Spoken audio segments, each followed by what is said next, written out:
Hi Aries, mid-month, mid-May 2025. Ito na po ang inyong reading. Kuha lang tayo ng ilang guidance, advice, messages para sa inyo. Will be straightforward po. Aries, anong kailangan nyong marinig? Message. Guidance para sa mga Aries. Uy. Mid-month of May. The Tower. Add pa tayo dyan. Expect the unexpected. Maaring may ilang ganap na hindi mo inaasahan at wala tayong options or choices kundi ang sabayan. Yes, it could be positive or negative kaya ika-clarify natin. So, dito pa lang, stay flexible, adaptable sa pwedeng ihain sa inyo ng universe. Mid-May, add pa tayo. Aries, ayan. Tingnan natin isa-isa, kita nyo, kumukulog-kulog pa. Okay, so maaring ito ay may kaugnayan sa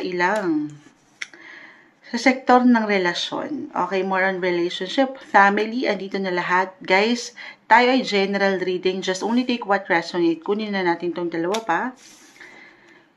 Kahit pa okay, family, relationship,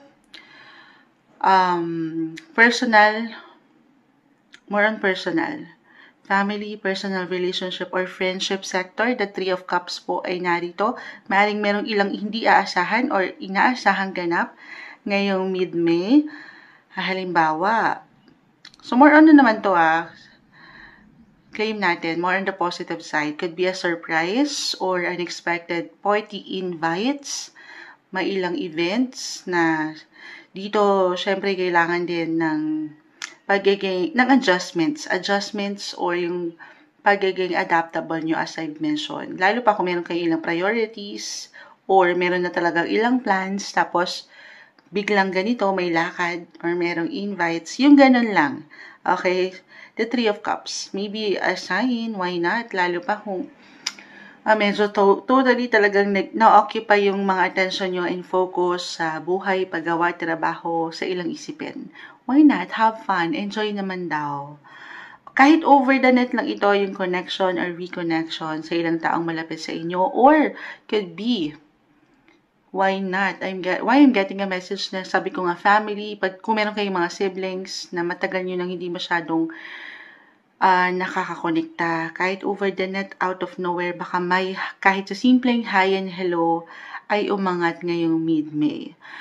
Kung hindi yan mag-apply, for some of you, may travel po ba? Yes po, it doesn't matter kung ito ay long or short distance travel. Kung hindi pa rin yan mag-apply, family, as I've mentioned, kung hindi ito one of your family members, meron kayong focus doon. It could be pagdating sa inyong physical home. Maaring meron kayong hindi asahan dyan na ganap. I mean, meron kayong kailangan higit na ayusin, kumpunihin, ayan, kung sa mas practical. Yes po, unexpected eh. Parang hindi nyo asahan, may masira, yung ganon, kung sa mas practical po niya pagpapayo. At dito kakailanganin ng enerhiya, ayan, medyo overwhelming, baka this is something na may involved na money, kung saan syempre kapag meron tayong aasigasuhin, na ayusin, may ilang expenses. So it could be unexpected expenses, bills na normal, moonchild, may ilang bayarin talaga. Ayun lang, yun yung nakikita ko rito. Okay? Sa ilang priorities nyo, relationship-wise, family, friendship, personal relationship, the King of Cups. Dito umiikot ngayon ang inyong buhay. At may ilang challenge, yes. But this is something, sabi ko nga, the Queen of Wands, ayan na kayo na yan, Aries, mapangahawakan. Okay? Kumbaga, andyan yung diskarte. Yung, lalo pa, pamilya, mahal sa buhay. Papaangatin yung inyong mga dahilan. Kahit pa hindi madali, nasa inyo ang control. Okay? You can control actually everything na nandito na pwedeng ihain sa inyo ng mundo kahit pa sa mga pagkakataon na biglaan or hindi nyo inaasahan. Okay, ano pa bang ma-add ko dito? Queen of Wands sa share, the King of Cups, or Seven of Cups reverse kasi, ayan ang dami, overwhelming. Dami yung iniisip, or daming plans, ideas, kahit sa simpleng ganun lang. Kung about sa relationship, King of Cups. Actually, may pagbibigay din talaga dito pagdating sa romance. Romance, celebration.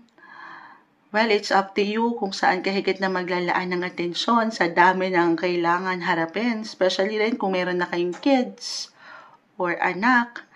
So, syempre, kabilang siya dito sa ilang plans nyo. Meron kayong higit na ibibigay na enerhiya or a message lang ito sa dami ng sinasabi ni Moonchild to spend more quality time kasama sila. Kasama ang mga taong higit na sa'yo ay mahalaga, Aries. Okay, ito yung umaangat na messages. Stay flexible and adaptable. Adaptable sa situation. Sabay lang tayo. Ito yung, guidance, advice na marahil kailangan yung marinig mid-May, mid-month of 2025, Aries.